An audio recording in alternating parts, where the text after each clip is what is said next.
Na estrada, todo mundo tem pelo menos uma história que ninguém acredita. A minha começou com um arrepio que não vinha do ar-condicionado e terminou com a certeza de que eu nunca estava realmente sozinho. Meu nome é Fernando e passei metade da minha vida na estrada. Não tenho fama de exagerado nem de fanático religioso. Sei a diferença entre uma trepidação na direção e um pressentimento ruim. Essa história aconteceu em 2014, na rodovia 57, subindo de Saltilho em direção a São Luís Potosí, com destino final em Querétaro. Eu estava sozinho em um cavalo mecânico branco com um baú seco, carregado com embalagens de papelão. Nada delicado, nada que justificasse pressa. Saí ao anoitecer para evitar o calor e o trânsito de caminhões daquela hora na zona industrial. A rotina foi a de sempre. Verifiquei os pneus, as luzes, os pinos, os lacres, enchi o tanque em um posto antes de São Roberto, fiz o registro na minha anotação de bordo e tomei um café que tinha gosto de plástico. Na balança, tudo normal. O vigia me pediu para abrir a cortina do dormitório para ver se eu não estava levando ninguém. Mostrei a ele o colchão, a mala, uma jaqueta, fechei a cortina térmica e subi. Boa viagem, ele disse. Nada de estranho até aí. O primeiro sinal foi quase imperceptível. Um peso diferente do lado direito, como se o vento estivesse soprando de forma constante e não em rajadas. Ajustei um pouco a suspensão a ar e a sensação desapareceu. No rádio da faixa do cidadão, Canal 19, eu ouvia avisos de derrapagens mais à frente e os comentários de sempre sobre postos policiais. Decidi me manter a 90 km por hora. A carga estava bem centralizada, sem balançar. Por volta das 11 da noite, passei pelo primeiro posto policial antes de Matehuala. Um soldado me pediu para acender a luz interna, olhou para o meu rosto, minha carteira de motorista e deu uma olhada rápida por cima do meu ombro, em direção à cortina fechada. Então ele disse: "Podem seguir, rapazes." Não falei nada, só balancei a cabeça. Descendo a rampa, essa palavra rapazes ficou na minha cabeça como uma pedra dentro da bota. Eu estava sozinho. Perto do quilômetro onde o asfalto muda de textura, o ar dentro da cabine ficou frio. E não estou falando da temperatura. Era aquele tipo de frio que te arrepia a nuca e seca a boca. Pensei que poderia ser um vazamento no ar-condicionado e o desliguei. Abri um pouco a ventilação. O frio continuou. Toquei meu peito para garantir que o cinto de segurança estava no lugar. Ele estava mais apertado que o normal, como se tivesse dado uma travada brusca. Afrouxei um pouco, sem dar muita importância. Quis ligar uma música para matar a inquietação, mas o alto-falante do painel fez um barulho de estática e desligou sozinho. Encostei em uma área de emergência para verificar. Desci com a lanterna, apalpei os pneus, toquei os parafusos, ouvi o zumbido constante do diferencial. Tudo em ordem. Quando abri a porta do passageiro para checar o interior, o tapete tinha uma marca de terra úmida, como a de uma bota que pisa e se arrasta. Eu estava usando tênis limpos. Minha garganta secou. Limpei o tapete com a mão, irritado, repetindo para mim mesmo que alguém no pátio de cargas poderia ter subido para deixar algum papel. Fechei a porta e segui viagem. No posto de parada, na altura de El Huizaque, outro caminhoneiro estacionou ao meu lado. O motorista, um senhor moreno de barba grisalha, me cumprimentou com um aceno de cabeça. Ele me pediu um resto de cigarro e ficou me olhando por alguns segundos, como se estivesse me analisando. "Pensei que você vinha acompanhado", ele finalmente disse. "Eu vi uma sombra quando você freou." Engoli em seco e dei de ombros. "Deve ter sido a cortina." Ele sorriu sem humor. "Sei. Bom, se cuida." Voltei para a cabine com o café tremendo na minha mão. Tranquei a porta e puxei a cortina até sentir que ela tinha fechado completamente. Aumentei o volume do rádio. O ponteiro do velocímetro se manteve firme em 95 km por hora. Os faróis engoliam o asfalto e devolviam os sinais de trânsito em um amarelo pálido. A todo momento, eu olhava para o espelho do lado direito, para a linha de rebites, a borda da lona, a lateral preta que se perdia no nada. Em uma dessas olhadas, por volta das 2 da manhã, eu vi claramente o afundamento da cama, como se alguém estivesse se sentando devagar, do lado onde guardo o kit de primeiros socorros. O colchão baixou uns 2 centímetros e ficou assim. O café ficou com gosto de metal. Eu não parei. Um medo pequeno e prático me dizia que era pior parar no meio da madrugada, naquela planície, do que continuar. Repeti para mim mesmo que o cérebro vê formas em qualquer sombra. Me forcei a cantarolar baixo, a contar os postes, a pensar na entrega. O cinto de segurança apertou de novo, desta vez no ritmo da minha respiração, como se alguém atrás de mim, bem colado no encosto do banco, estivesse ajustando o peito contra as minhas costas. Minha pele formigou inteira. Eu não quis olhar para a cortina. Passei por Materruala sem parar. Ao cruzar a praça de pedágio, o caixa olhou para dentro da cabine por um segundo a mais do que o normal. Não disse nada. Guardei o recibo e acelerei. O frio na cabine ficou mais denso, com um cheiro estranho. Não era cheiro de diesel, nem de suor, nem de papelão. Era um outro cheiro, um cheiro de guardado e de terra, o aroma de uma roupa que ficou guardada por muito tempo. Apertei de novo o botão do ar-condicionado, desliguei tudo. Nada mudou. Na reta onde a noite parece eterna, o painel piscou e os mostradores se apagaram por um instante. O motor continuou funcionando, mas eu senti a direção ficar dura, o peso todo indo para a direita. Segurei o volante com as 2 mãos. A cortina roçou no meu cotovelo, como se uma mão, do outro lado, a tivesse empurrado 1 centímetro. Eu disse em voz alta, sem pensar, não. Não foi a única palavra que eu disse. Não sei quanto tempo durou. Devem ter sido segundos.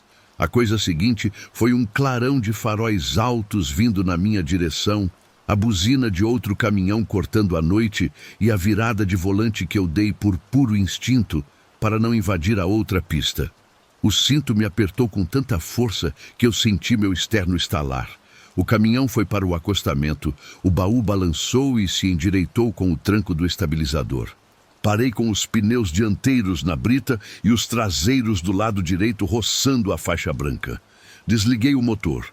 Respirei como pude. Fiquei olhando a linha da estrada, preta e plana, até o horizonte. Quando juntei coragem para abrir a cortina, fiz isso de uma vez só, com uma fúria que mal reconheci em mim. O colchão estava afundado, a jaqueta desdobrada, o kit de primeiros socorros estava aberto, com bandagens espalhadas pelo dormitório. Havia marcas claras de terra na beira do colchão e na parede do dormitório, na altura da nuca, um arranhão comprido, como o de uma fivela que raspa várias vezes no mesmo lugar. Não encontrei ninguém, claro.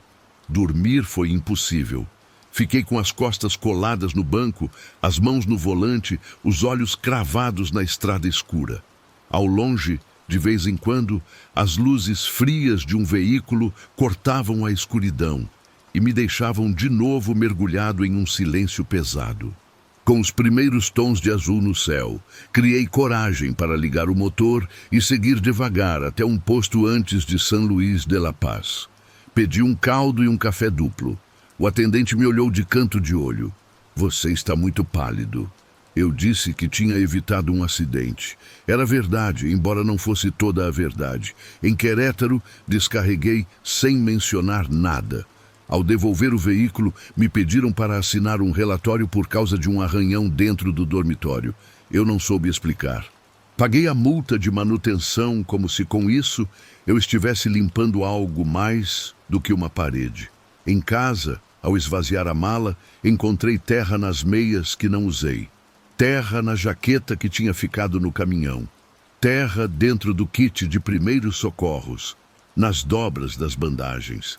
Levei tudo para o quintal e assoprei. O cheiro era o mesmo daquela noite. Um cheiro de guardado, de terra, antigo. Algumas semanas depois, precisei pegar a rodovia 57 de novo. Pedi para sair durante o dia.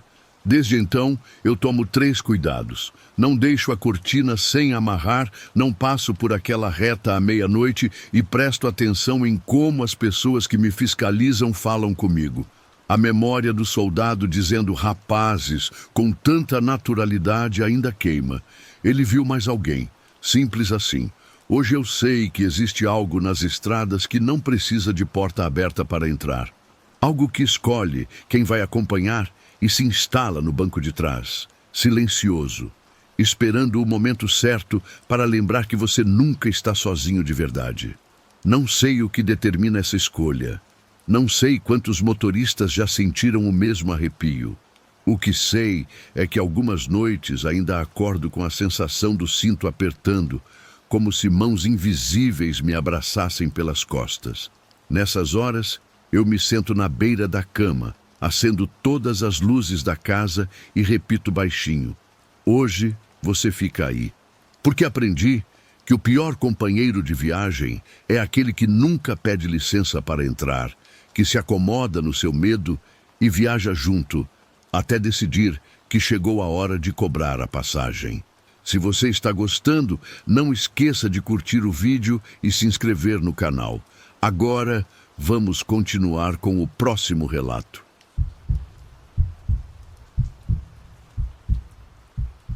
Trabalho há 15 anos vivendo de pátio em pátio ao volante de uma carreta. Sempre gostei das madrugadas pelo silêncio, mas foi justamente em uma delas que um silêncio diferente quase me custou a vida. Naquela madrugada de agosto de 2023, saí de Torreón com destino a Mazatlán, pela rodovia 40, com uma carga de mantimentos. Meu relógio interno já estava no piloto automático, com um café preto morno ao lado e a papelada toda em ordem.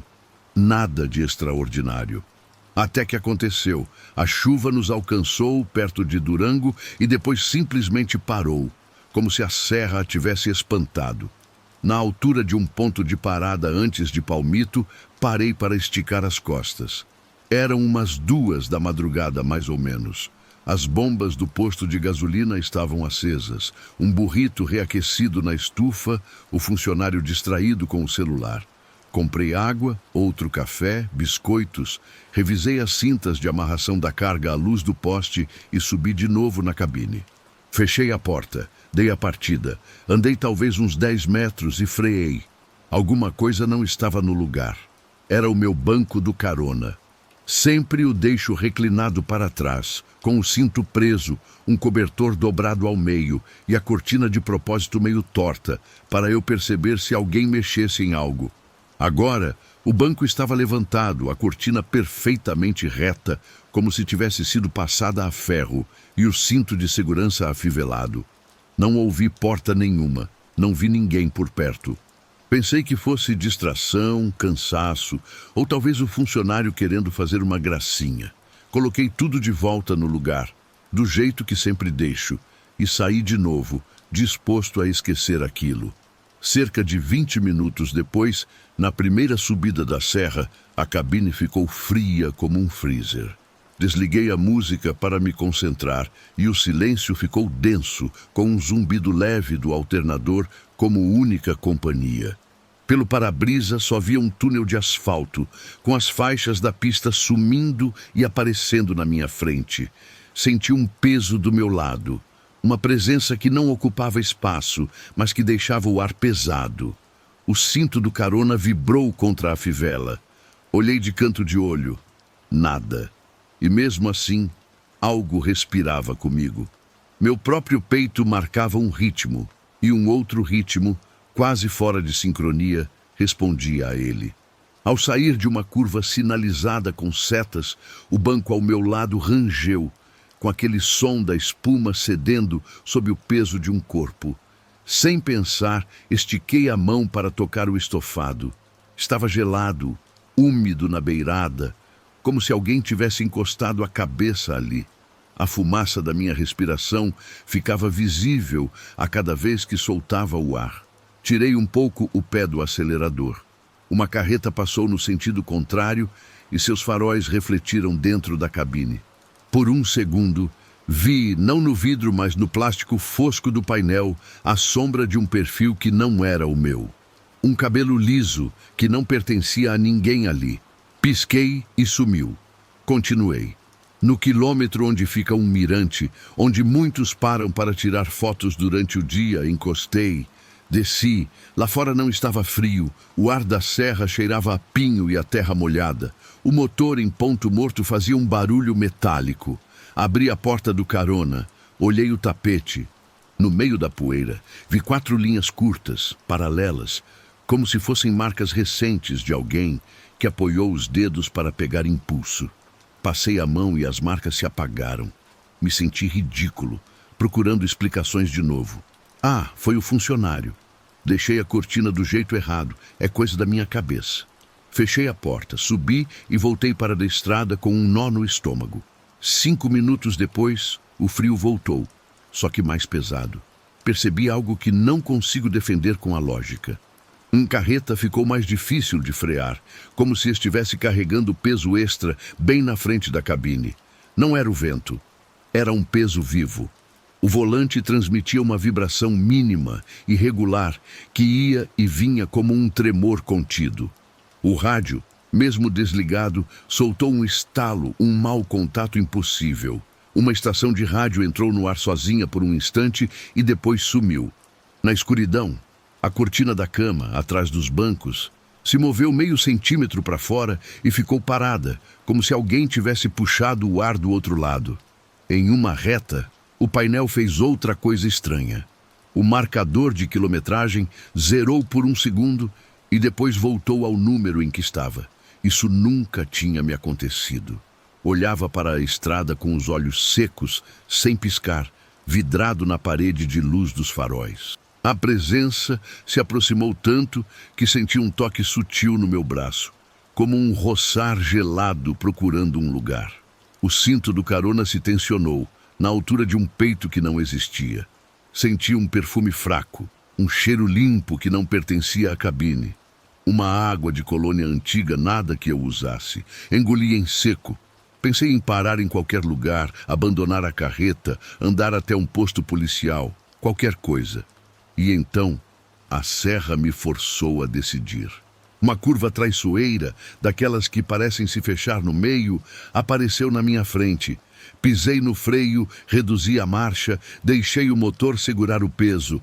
A carreta obedeceu, mas o volante quis virar uns 2 graus em direção ao acostamento, como se alguém, do banco do lado, tivesse puxado para o lado errado. Corrigi a tempo. O pneu dianteiro raspou a faixa lateral e vibrou. Nesse exato segundo, o frio me atravessou como uma agulha e senti, com toda a clareza, o peso abandonar o assento. Em cabine soltou o ar acumulado com um clique de plástico se reacomodando. O zumbido do alternador ficou sozinho de novo. Um alívio estranho tomou conta de mim. Dirigi o resto da serra como se minhas mãos não fossem minhas. Parei na faixa de emergência só para verificar os freios, por puro protocolo. Desliguei o motor. O silêncio real, aquele que tem o som de insetos e folhas, me trouxe de volta ao mundo. Abri de novo a porta do carona. O cinto estava solto, exatamente como deixo sempre. O cobertor estava amassado de um jeito diferente. Parecia ter moldado umas costas que não estavam mais ali. Sobre o estofado, perto do encosto, havia um fio de cabelo muito fino, quase invisível, de cor castanha. Peguei com os dedos, sem pensar, e guardei no porta-luvas, como se através daquele simples gesto pudesse entender alguma coisa. Nunca soube por que fiz aquilo. Cheguei em Mazatlán com as primeiras luzes do dia e descarreguei. Dormi algumas horas no pátio. Na volta, já com a intenção de provar para mim mesmo que tudo não passou de cansaço, desliguei os podcasts, deixei o celular longe e cruzei o mesmo trecho durante o dia. Nada. A rodovia 40 era outra coisa com o sol. Umas 2 semanas depois, num pátio em Culiacán, contei o que aconteceu sem inventar nada. Os caminhoneiros mais velhos não riram. Um deles, de bigode grisalho e mãos de mecânico, me disse que na região da serra existem lugares onde a cabine fica aberta mesmo estando fechada, e que às vezes sobe gente que não tem peso, mas que puxa. Ele me recomendou um método que, na hora, achei que era só superstição. Nunca deixe o banco da direita vazio. Coloca um peso e algo que observe, disse. Bichos de pelúcia, um boneco, qualquer coisa. Não como enfeite, mas como proteção. Não ia fazer isso. Mesmo assim, ao voltar para casa, minha filha mais velha me deu um ursinho de pelúcia com um cinto de tecido. O coloquei no banco do carona por carinho a ela, mais do que por qualquer outra coisa. Aquele fio de cabelo que estava no porta-luvas, joguei fora, pensando que guardar coisas que não se entende não traz nada de bom. Desde então, voltei várias vezes por aquele mesmo trecho, durante a madrugada e com chuva. A cabine conserva sua temperatura, o rádio obedece, o marcador não brinca mais. Uma vez, ao passar pelo mirante, vi pelo canto do olho o reflexo de um perfil na janela, um brilho castanho que sumiu na mesma hora. O urso ficou olhando para lá, por uma coincidência da curva, ou porque alguém o ajeitou melhor. Segui sem diminuir a velocidade, com a certeza estranha de que não estava sozinho. Quase um ano depois, a caminho de Durango, peguei uma interdição por deslizamento de terra e tivemos que parar na beira da estrada. Vários motoristas desceram para conversar. Entre eles, um rapaz contou sobre uma mulher que às vezes aparece sentada na beira dos mirantes, pedindo carona para uma cidade que não existe mais. Ninguém quis se aprofundar no assunto. Não sei se todos fingiam não saber da história, ou se cada um ali já tinha vivido uma versão diferente da mesma coisa. Subi de volta na cabine, verifiquei o cinto do urso e respirei fundo. A madrugada tinha ficado quieta e nem o eco dos freios chegava mais à cabine. Pensei no frio daquela noite, na pressão de um corpo que não estava ali e na linha da estrada correndo na minha direção como uma fita que nunca acaba. Não tenho uma explicação. Sei medir o tempo de resposta do freio, diferenciar um balanço normal de um estranho, reconhecer barulho de peças e rolamentos. Aquilo não foi problema mecânico. Tem lugares onde a estrada não só te leva, ela te escolhe, te observa e sobe com você. Muitos dizem que é sugestão. Não discuto, só aprendi a seguir minhas pequenas regras. Cabine limpa, cortina meio torta, cinto do carona afivelado sobre um peso e jamais deixar o banco da direita vazio na rodovia 40, quando a serra decide que a madrugada vai ser mais longa que o normal. Desde que sigo essas regras, o volante não me trai mais e a cabine se mantém na mesma temperatura do meu corpo. Porque nesta profissão, aprendi que existem coisas piores do que um pneu furado de madrugada e que, para certas companhias, a melhor proteção não é uma reza, mas sim um aviso bem claro de que o assento do carona já está ocupado.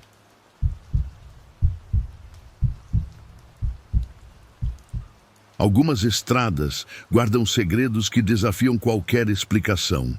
Eu descobri um desses segredos em uma estrada que conhecia como a palma da minha mão e paguei um pedágio que me custa caro até hoje. Eu conheço a estrada Durango-Mazatlán desde antes de levantarem os arcos da Ponte Baluarte.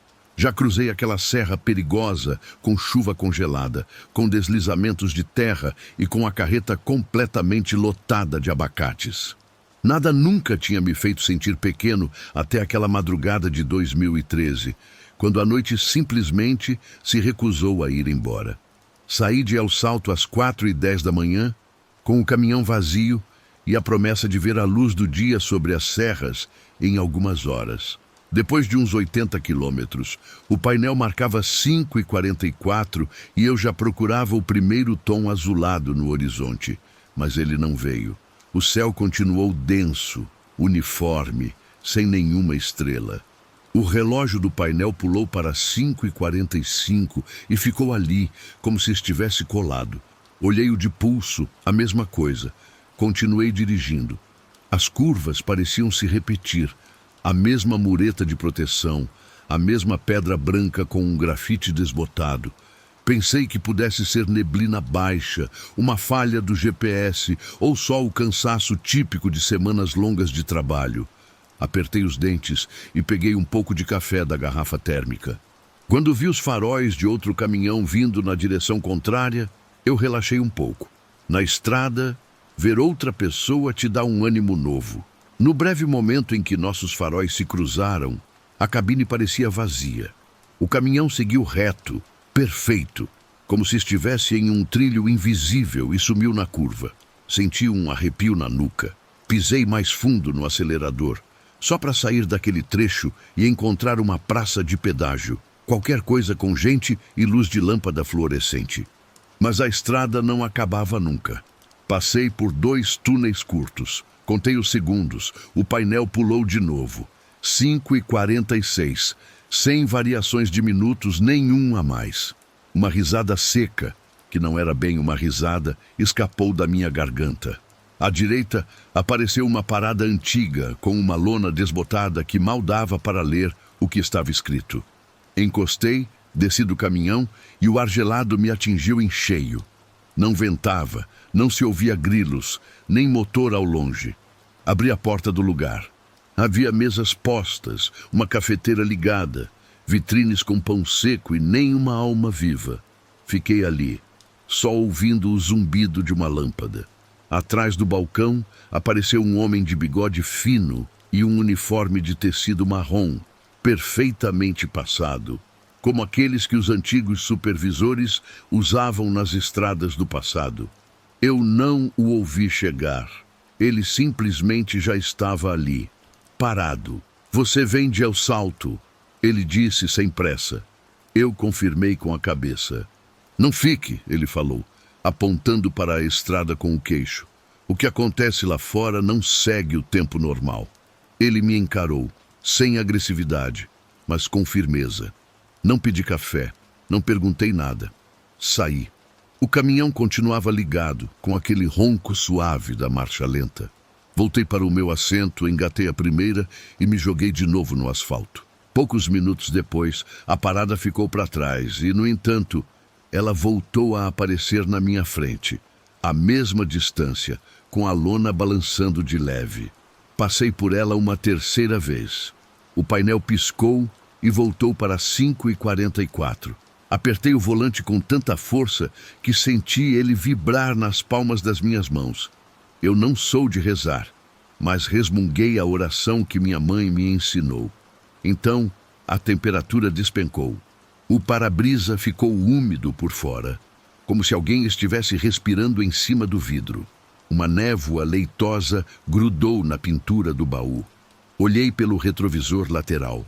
Algo escuro se movia sobre a lataria, rastejando como óleo contra a gravidade. Dei um solavanco involuntário no volante e o caminhão cantou o pneu, mas consegui recuperar o controle. Eu não queria olhar de novo, mas olhei mesmo assim. A sombra continuava lá, grudada, mais longa, mais larga, como se estivesse ganhando peso. Vi as placas de aproximação de uma praça de pedágio. Não sabia qual era.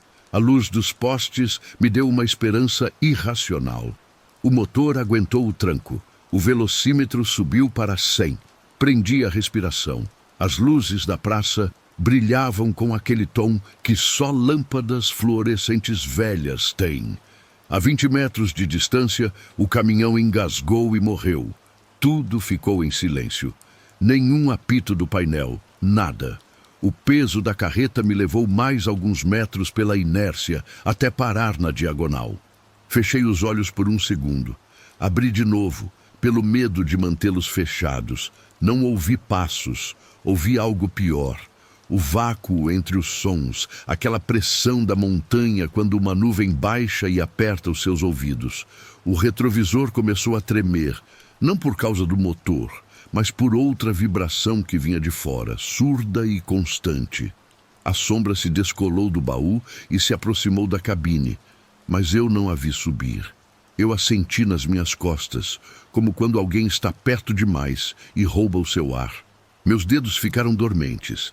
Desci do caminhão sem fechar a porta e coloquei os pés no asfalto frio. A praça de pedágio estava bem ali, com as cabines abertas e as cancelas levantadas. Não havia cobradores. Caminhei em direção à ilha central. A luz era chapada, sem mosquitos ao redor, sem poeira dançando no ar. Olhei de relance para o vidro de uma das janelas e vi meu reflexo, mais pálido que o normal, com os olhos fundos e uma expressão que eu não reconhecia em mim. Atrás de mim, o vidro refletiu outra silhueta mais alta que eu, parada, sem detalhes, como uma mancha bem recortada. Não tive coragem de virar. Avancei até a pista da extrema-direita. Meus joelhos tremiam. Respirei pela boca para não sentir o cheiro de metal frio que de repente impregnava tudo. Não houve vozes nem lamentos. Houve uma única frase que não escutei com os ouvidos, mas com o corpo inteiro. Aqui não amanhece. A frase entrou como um soco na boca do estômago. Caí de lado. Vi a base de concreto da cabine a 10 centímetros dos meus olhos, com pequenas rachaduras que formavam linhas aleatórias. Depois, mais nada. Acordei com o sol batendo no meu rosto. Pássaros, o barulho de motores de carros pequenos, vozes normais. Eu estava parado no acostamento da estrada, antes de uma curva larga que conheço bem, por causa de uma cruz que alguém manteve pintada por muitos anos. Olhei para o painel. 6h47. O relógio de pulso marcava 6h48. Senti o calor do banco. O cheiro era do meu café velho. Dei a partida e avancei devagar. 15 minutos depois, a praça de pedágio apareceu, desta vez com filas pequenas, caminhões fazendo manobras, funcionários com coletes refletores. Paguei. O cobrador olhou nos meus olhos mais tempo que o normal. Não disse nada. Cruzei a cancela e parei na área de descanso. Eu precisava ter certeza de que minha cabeça não estava me pregando uma peça. Fui até o escritório e um funcionário da segurança me recebeu com um gesto amigável. Perguntei se tinham tido algum relato estranho durante a madrugada, quedas de energia, falhas no sistema. Ele negou com a cabeça. Eu hesitei. Perguntei sobre acidentes de madrugada, sobre histórias. Aqui acontecem coisas, ele disse por fim. Há alguns anos, relataram um caminhão sem motorista que passou direto pelo pedágio como se não fosse nada. Ele foi encontrado abandonado mais à frente. Nunca souberam do caminhoneiro. Ele disse aquilo sem emoção nenhuma, como quem comenta as horas. Agradeci e caminhei de volta para o meu caminhão. Minha garganta estava seca. Abri a porta. Antes de subir, vi meu reflexo na caixa de ferramentas metálica de uma picape estacionada na frente. Eu entendi algo e não queria entender. Minha sombra estava bem grudada no chão, mas ao lado, no brilho do metal, outra figura estava fora de sincronia, meio passo atrás, como em uma transmissão com atraso. Era alta, magra, imóvel. Partia em direção a Mazatlán com o rádio desligado. Não conseguia ouvir música. Em cada túnel, o ar perdia o cheiro de pinho e ganhava um frio que me lembrava da praça sem ninguém. Em El Palmito, parei para comer alguma coisa. Não conseguia engolir nada. Uma senhora de avental, acostumada com os caminhoneiros, me deixou uma xícara de café sem perguntar. Eu bebi. Meus dedos tremiam. No vidro da janela, entre o reflexo da serra e o meu rosto, a outra silhueta não se movia. Naquela tarde, entreguei o baú vazio no pátio. Desliguei o caminhão e fiquei sentado por um bom tempo, como se esperasse que algo acontecesse e me dissesse que tudo não passou de um sonho. Não aconteceu. Cheguei ao quarto que alugo por semana.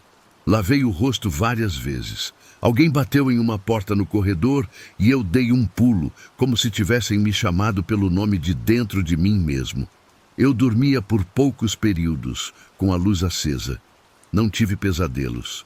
Ao amanhecer, o quarto estava frio, como se uma corrente de ar sem origem tivesse passado por ali. Voltei para a estrada 2 dias depois, com a desculpa de que a gente não abandona o volante por causa de impressões. Peguei a estrada antiga por um trecho, só para variar. Na altura de um mirante, um senhor vendia mel. Comprei um pote dele. Ele me disse que o filho dele tinha sido caminhoneiro e que, às vezes, em noites de uma escuridão estranha, o tempo se confundia e a estrada brincava com quem estava sozinho. Eu perguntei, como se sai disso? Não se sai, ele respondeu. A gente aprende a passar por onde ela não te vê. Desde então, eu dirijo com um ritual. Antes do primeiro túnel, desligo o rádio, abro a janela e digo em voz baixa a quilometragem como se alguém precisasse anotar. Não paro em postos que não reconheço. Se a madrugada fica densa e os relógios piscam, eu mantenho o pé firme e cruzo sem olhar muito para as superfícies que devolvem o meu rosto. Às vezes, no brilho de um espelho convexo, vejo aquela figura parada, meio passo atrás, paciente, como se esperasse a sua vez. Eu sei que a gente tem um encontro marcado, eu e essa sombra, em uma praça de pedágio que ainda vai aparecer para mim. E quando esse dia chegar, talvez seja outro motorista que vai me ver passar direto, sem ninguém no volante, e vai sentir na nuca a mesma certeza que não me abandona desde 2013. Porque existem estradas onde amanhã não chega para todos, e certos pedágios cobram um preço que dinheiro nenhum consegue pagar.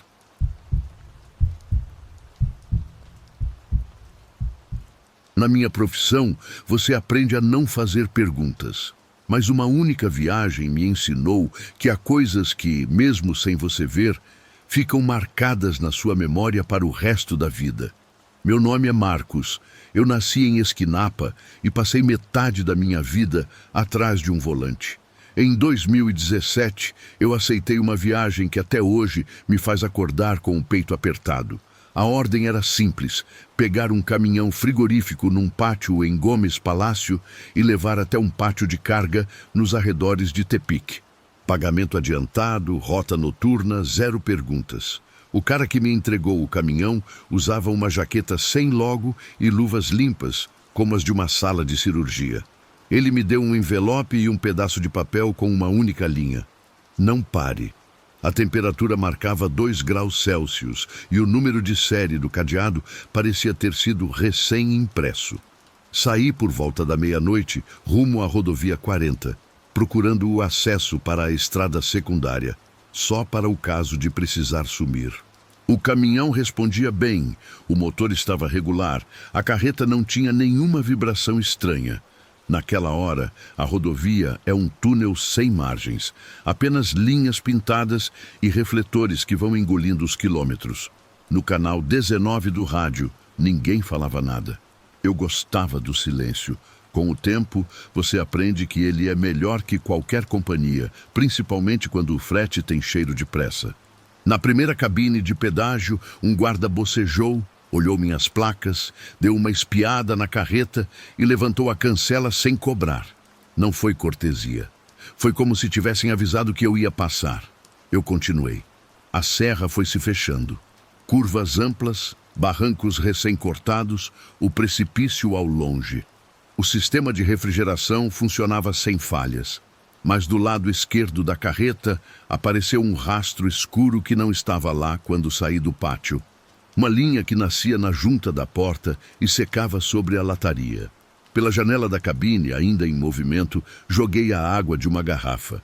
A mancha se espalhou, mas não saiu. A primeira batida veio na reta depois do mirante. Seca, uma só. Pensei que fosse um palete mal preso. Depois veio a segunda, mais forte, e em seguida uma sequência, como se alguém estivesse testando um ritmo. Respirei fundo, tentando me convencer de que a carga estava apenas se ajeitando. Olhei de novo para o bilhete. Não pare! Guardei no cinzeiro e desci para a estrada secundária em El Palmito. Eu queria a escuridão antiga, o asfalto cansado e nenhuma viatura curiosa por perto. O chão daquela estrada conta histórias que ninguém publica. Rampas de emergência com marcas de pneus de quem entrou para salvar a vida. Cruzes tortas, pneus estourados como flores de borracha. Foi ali que a terceira batida não soou igual. Houve uma vibração dentro da carreta, uma espécie de arrastar que caminhou da esquerda para a direita. Desliguei a música. Só ouvia o barulho constante do motor do baú e minha própria pulsação nos ouvidos. Encostei num acostamento onde antigamente tinha uma lanchonete. Não havia lua, nem cachorros, nem grilos, só o vento cortante que descia da serra. Desci com a lanterna, verifiquei rodas, parafusos, rolamentos, tudo certo. Fui até a porta da carreta. O número de série do cadeado continuava intacto, mas ao redor da fechadura havia um brilho estranho. Toquei com a ponta do dedo. Não era óleo. Tinha um cheiro fraco de metal e algo mais. Um cheiro doce que me revirou o estômago. Voltei para a cabine. Dei a partida. Não andei nem 20 metros quando o canal 19 chiou e uma voz abafada, como de um rádio velho, surgiu. Quilômetro 187. Não pare. Não era uma saudação de estrada nem fofoca de pedágio. Era uma instrução. Olhei para o painel, procurando alguma explicação lógica. Mudei de frequência. Nada. Voltei para o 19. Silêncio. Continuei em direção ao oeste. Passei por um trecho com buracos mal tapados e pedras no acostamento. Eu estava de olho no retrovisor quando vi luzes ao longe. Um caminhão sem logotipos, baú alto, da mesma cor que o meu. Ele manteve a distância e depois se aproximou, como se quisesse emparelhar. Nas pontes, ficava para trás. Nas retas, chegava perto do meu para-choque. Quando liguei o pisca-alerta para pedir que me ultrapassasse, ele apagou as luzes dele.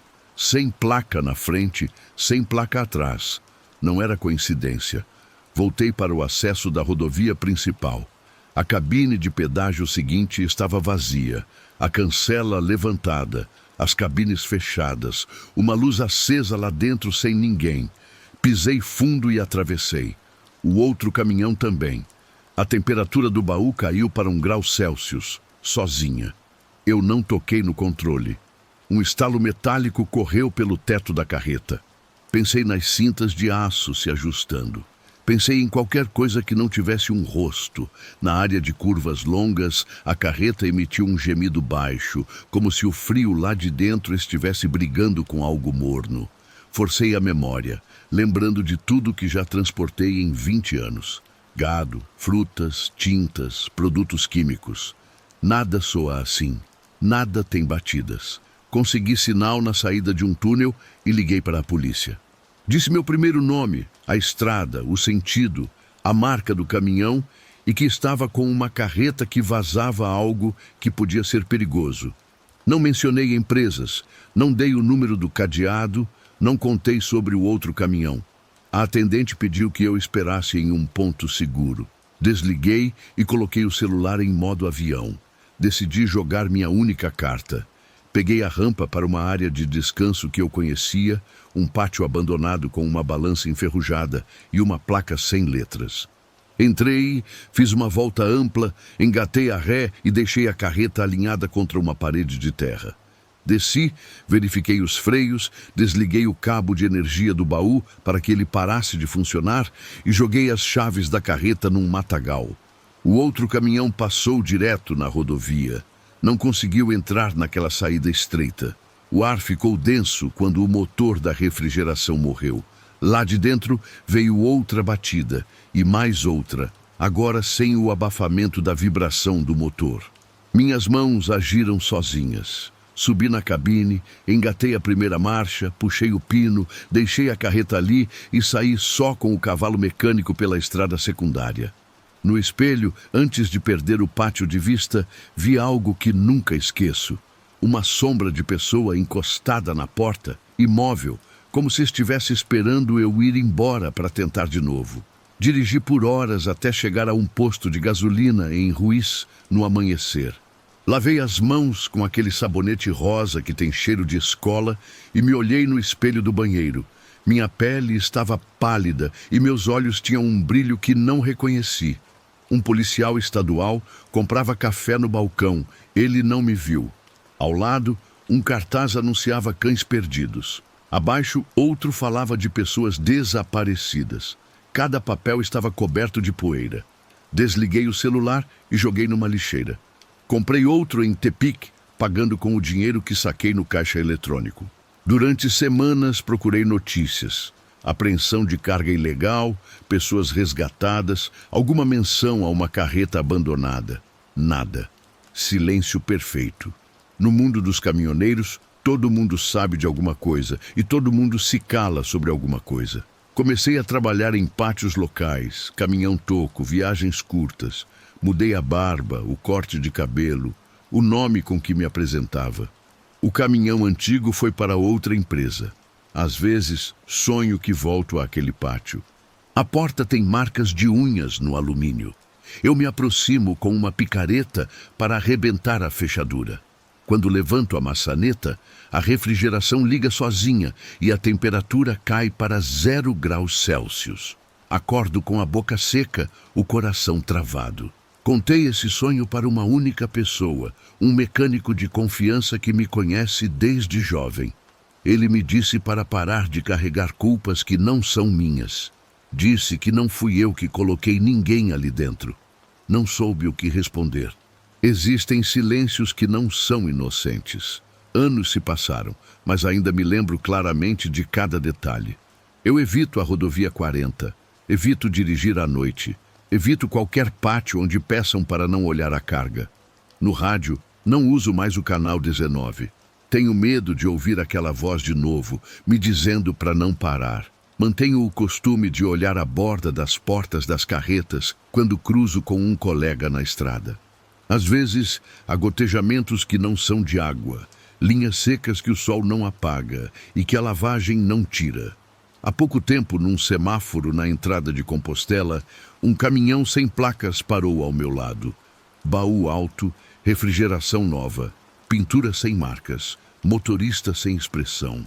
O equipamento estava calibrado em 2 graus Celsius. No canto inferior da porta traseira, vi o mesmo número de série que eu lembrava, com os números na mesma fonte. Não olhei para o outro motorista, não era necessário.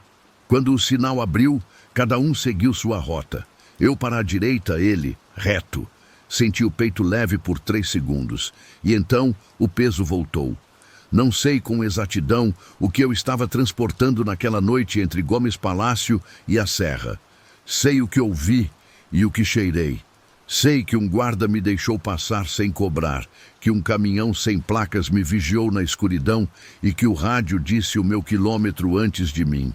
Sei que abandonei uma carga num pátio onde ninguém mais para. Todo o resto eu aprendi com os anos. Há viagens que te transformam em testemunha, mesmo que você tente não olhar. Rotas que parecem iguais por fora, mas por dentro carregam outra história. Se algum dia você dirigir de madrugada por ali e vir um pátio com uma balança enferrujada e uma placa apagada, não entre. Se entrar, não toque na porta da carreta que alguém deixou encostada na parede. Não puxe a maçaneta. Não encoste o ouvido procurando por sinais. Não ligue para a polícia do seu número. Acelere e pense em outra coisa. Se você acha que isso é só mais uma lenda de estrada para assustar novato, sorte a sua. Eu daria qualquer coisa para acreditar nisso também. Mas a verdade é que o sono tranquilo eu abandonei naquele pátio junto com a carreta. E o medo que eu carreguei de lá, esse, infelizmente, nunca mais me deixou. Porque há coisas na estrada que é melhor não saber, e outras que, uma vez vistas, grudam na alma como breu no asfalto quente.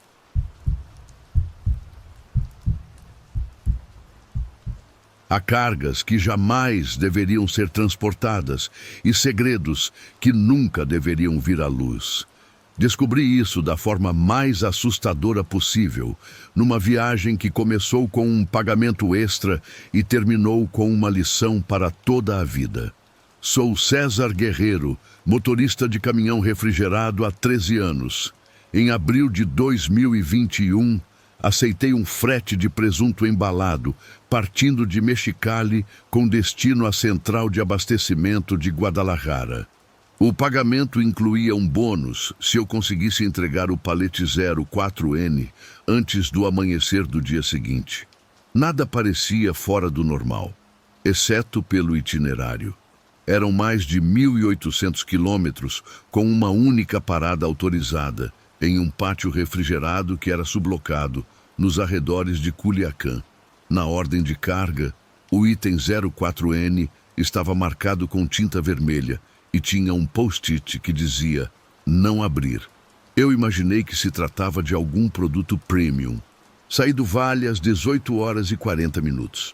O asfalto parecia engolir a luz dos faróis. Havia uma névoa quente e pegajosa, bem estranha para a primavera. Eu liguei o rádio amador no canal 5 para espantar o tédio. Depois de meia hora, ouvi um trecho do que parecia ser um relatório policial. Restos mortais não identificados, registro 04N, remoção no trecho Santa Ana. Pensei que era só uma coincidência. Séries de investigação forense usam códigos parecidos. Então eu só aumentei o volume da música e segui viagem. No entanto, a cada 15 minutos, o contagiros mostrava uma oscilação de 10 rotações, como se o motor tivesse instabilidade. Eu chequei o computador de bordo, mas não havia nenhum alarme. Cheguei ao pátio de Culiacán às 3h10 da madrugada. O guarda estava cochilando na frente de um ventilador portátil. Ele assinou meu registro de entrada sem nem verificar o lacre da carga. O lugar era um hangar de metal, iluminado por lâmpadas fluorescentes que ficavam piscando. Manobrei o caminhão até a doca 3, desliguei o motor e entrei naquele corredor gelado. A temperatura oficial marcava menos 18 graus, mas a sensação era de que estava muito mais frio. Eu coloquei minhas luvas e os óculos térmicos. Mesmo assim, o vapor da minha respiração congelava no ar na mesma hora. Procurei pelo número 04N. O palete se destacava na penumbra. O plástico termoencolhível que o cobria estava cheio de uma geada escura, quase preto lustroso, como se tivesse sido queimada. Era algo que eu nunca tinha visto. Ao me aproximar, ouvi um cloc-cloc bem baixo, parecido com o som de um coração num ultrassom. Pensei que era alguma falha mecânica no ventilador, mas quando encostei a mão, o plástico vibrou. 2 pulsações, bem nítidas. Eu dei um passo para trás, assustado. O som dos meus passos ecoou pelo galpão vazio. O eco parecia me devolver batidas abafadas. Decidi pegar a empilhadeira para mover o palete inteiro sem ter que tocar nele. Eu ainda tinha 12 horas de estrada pela frente. Enquanto eu girava a chave do veículo, o rádio da empilhadeira, que eu nunca uso, ligou sozinho. E dele saiu a mesma voz do rádio amador. Registro 04N, pendente de translado forense. Eu dei um tapa no rádio para desligar. Coloquei o palete na plataforma. A balança digital marcou 255 quilos, 30 quilos a mais que os outros. Lacrei o compartimento, subi na cabine e programei a unidade de refrigeração para menos 20 graus, caso alguma reação bacteriana tivesse sido ativada. Não comentei nada com o guarda. Ele só assinou minha saída de novo e me desejou boa viagem. Na rodovia Benito Juárez, a noite se fechou como se fosse cinza úmida. Na altura do quilômetro 203, o painel do refrigerador marcou um erro, uma leitura impossível. A unidade estava gelando sem problemas. Eu liguei a luz estroboscópica traseira para conseguir ver pela câmera. Um brilho que piscava sem parar iluminou a cortina térmica dentro do compartimento. Entre os clarões, eu consegui distinguir alguma coisa pressionando a lona por dentro. Era um volume que inflava a lona e depois voltava à sua forma original, igual a um pulmão. Eu não friei. Conheço muitas histórias da estrada onde parar é a mesma coisa que desaparecer. Decidi aumentar a velocidade para 105 km por hora, confiando que o frio e o movimento do caminhão segurariam o que quer que fosse aquilo. Às 5h50, passei pelo posto de fiscalização de Mazatlán Sul. O inspetor sanitário pediu para escanear minha carga. O holograma revelou diferenças de densidade no palete 04N, como se ele tivesse cavidades anatômicas. O inspetor franziu a testa, mas ele parecia exausto. acabou me liberando com um tudo certo. Mesmo assim, os olhos dele continuaram fixos na imagem congelada na tela, como se ele estivesse registrando algo que não conseguia colocar em palavras. O sol começou a nascer atrás dos canaviais de Nayarit. A luz alaranjada atravessava o para-brisa, que estava embaçado com marcas ovais de 5 dedos. As marcas vinham de dentro. Parei em uma borracharia abandonada na beira da estrada. Abri a porta traseira, segurando a alavanca de um macaco hidráulico como se fosse uma arma. Nada se moveu. As caixas continuavam arrumadas, mas um cheiro metálico, uma mistura de ferrugem e sangue adocicado, tomava conta do ar gelado. Sobre o plástico do 04N, notei uma geada avermelhada com pequenas ramificações, idênticas a vasos capilares. Bati a porta com força. Voltei para o volante e fechei a cortina para não ter que olhar pelo retrovisor. Ao meio-dia, atravessei a ponte de Tepic. O rádio chiou e, de novo, aquela transmissão fantasma. 04N extraviado, inquérito pendente. Uma viatura da Polícia Federal apareceu logo atrás de mim. Eu liguei o pisca-alerta, certo de que eles tinham o número do registro e estavam vindo me parar. Mas o policial só queria me avisar sobre um deslizamento de terra no quilômetro 431. Antes de ir embora, ele olhou para o meu termógrafo e comentou: "Sua unidade está pulsando, motorista. É melhor dar uma olhada." Aquele verbo, pulsando, cortou o ar mais do que qualquer multa. Peguei o desvio para Chapalila para ganhar tempo. Era uma estrada rural, sem sinal de celular. Às 14 horas, a temperatura interna subiu para 2 graus. Parei o caminhão debaixo de umas amendoeiras brancas. Eu decidi que ia abrir. Com um estilete, cortei o lacre de segurança externo. O plástico afundou como se fosse pele derretida. Tirei uma caixa da fileira de cima. Toda a linha de presuntos parecia normal, até eu remover a primeira camada do 04N.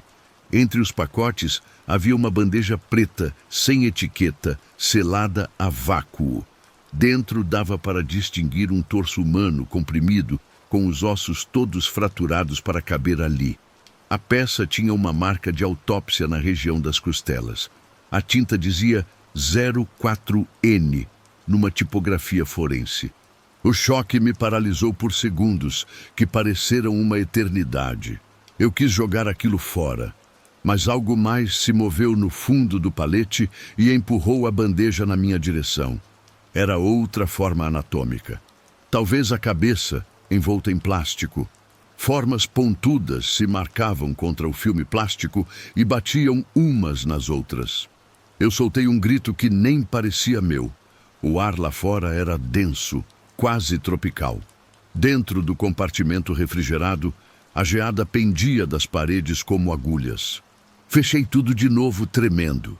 Dei a partida sem um destino certo. Eu só queria ir para longe dali. Às 17 horas, avistei o pedágio de Plan de Barrancas, já em Jalisco.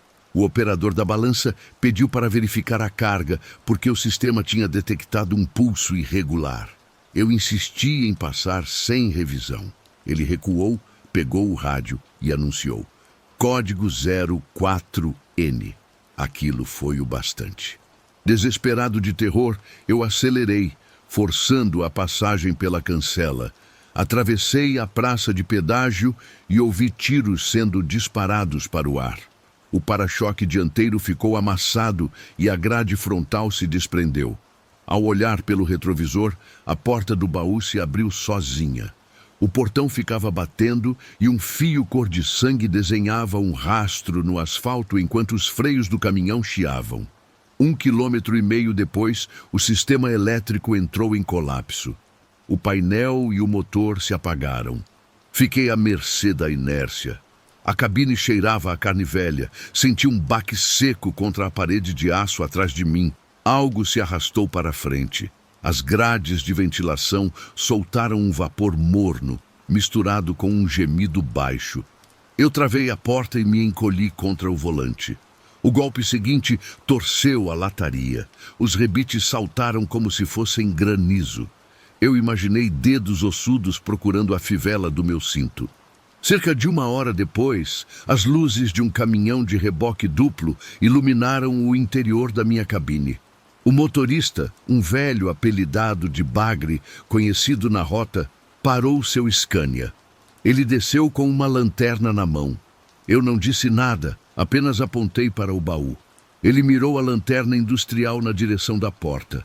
A porta estava pendurada, mas dentro do compartimento não havia nada.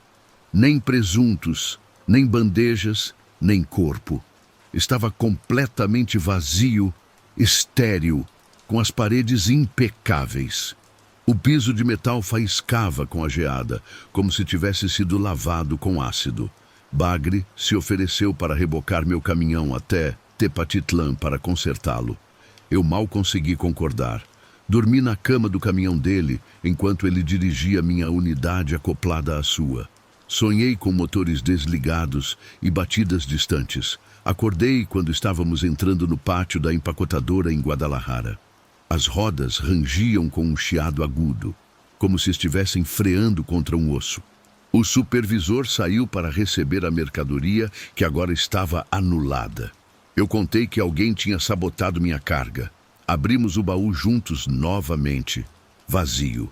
A não ser por uma mancha escura no chão, parecida com a sombra úmida de um corpo. A empresa me segurou lá até a promotoria chegar. Quando mostrei a eles o post-it com o não abrir, o agente ficou pálido. Ele disse que 04N era o mesmo registro de um corpo que havia sumido do necrotério de Hermosilo 1 semana antes. Um cartel tinha roubado os restos mortais para escondê-los em caminhões refrigerados, espalhando-os por rotas comerciais. Confiscaram meu caminhão como prova. Eu fui liberado por não encontrarem nenhum vestígio, mas ainda carrego comigo o bilhete timbrado, amassado e úmido que o agente deslizou na minha mão. Se voltar a ouvir a batida, não abra. Ninguém sobrevive 2 vezes. O que aconteceu naquela estrada me persegue até hoje. Mudei de profissão, mas algumas noites ainda acordo ouvindo aquele ritmo sinistro. 2 golpes secos como um coração que se recusa a parar de bater. Hoje, hospedado neste motel de beira de estrada, o compressor de um caminhão no estacionamento acabou de falhar. Ele parou e, no silêncio absoluto, pulsou. 2 vezes, o mesmo ritmo de Culiacán.